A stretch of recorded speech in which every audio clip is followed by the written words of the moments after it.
So you're ambitious, you got big dreams, you want to be successful, and ultimately you want to live the life you've always imagined. But there's a problem. You're lazy, you know exactly what you should be doing, yet you don't do it, leading to feelings of guilt because deep down you know you're capable of more. This guilt builds up over days, weeks, months until it turns into acceptance. And then the new year arrives, and with it the same goals from last year. You start off strong, fueled by motivation and a bit of delusion. But before you know it, procrastination creeps in, like that one relative who always shows up uninvited. Your lingering procrastination turns into a daily cycle of laziness. And before you know it, you've labeled yourself as a lazy person. So how do we break this cycle and break free from procrastination?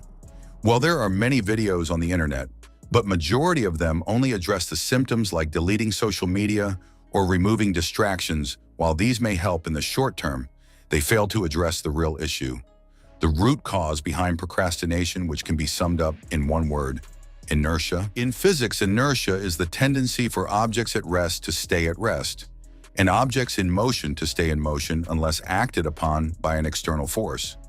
This also happens to be Newton's first law of motion, and it applies just as much to tasks as it does to objects getting started on any task.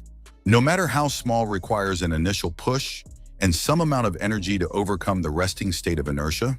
And this precisely is the issue. We make this initial push so big and difficult in our minds that instead we just avoid the task entirely and distract ourselves with cheap dopamine-inducing activities. So to break procrastination, we need to break inertia. And there are two ways to do this. Getting started is the most difficult part. So make this as easy as possible by reducing the stakes and taking the smallest step forward. Example, if you tell yourself, I need to sit down and complete my 5,000-word essay, the inertia is too strong as the stakes are so high. But instead, if you tell yourself, I'm only going to write 50 words, the feeling of inertia is much lower, as now it's pretty easy to get started without needing to rely on willpower or discipline. Another popular technique is the 2-minute rule. If you don't feel like doing the work, just tell yourself you'll do it for 2 minutes and then stop should you wanna. For example, you don't feel like cleaning your room. Put on a song, clean your room, and stop when the music stops.